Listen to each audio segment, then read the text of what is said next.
C'est l'histoire d'un homme qui était ouvrier dans la mine de Bouxwiller.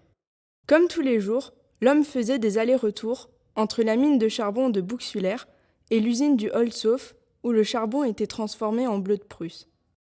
Il travaillait déjà depuis bien longtemps, quand soudain, en entrant dans la mine, il sentit une atmosphère un peu étrange, comme si des petits grains de sable tombaient du plafond. Il continua son chemin sans s'en soucier. En arrivant devant le panier de charbon qu'il était prêt à soulever et à emporter comme habituellement, il entendit des pierres tomber, des poutres se briser et des verres se briser.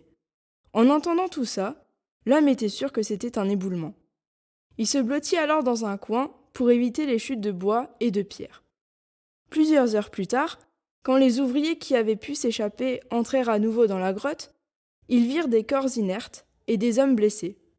Plus ils avançaient dans la grotte, moins ils pensaient retrouver des hommes en vie.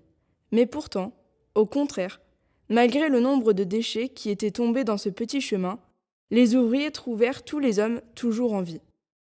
En les accompagnant en dehors de la mine, ils remarquèrent que les bouts des doigts de chacun des hommes étaient colorés d'un bleu tout clair, presque incolore.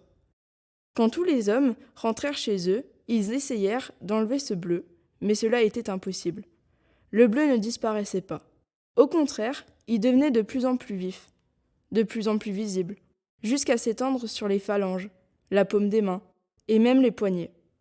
Personne ne savait pourquoi cela arrivait, mais le jour de leur mort, un petit pot de bleu de Prusse fut retrouvé sous leur coussin, et la couleur sur leurs avant-bras était devenue aussi vive et profonde que celle du bleu de Prusse créé des années plus tôt dans l'usine de Bouxwiller.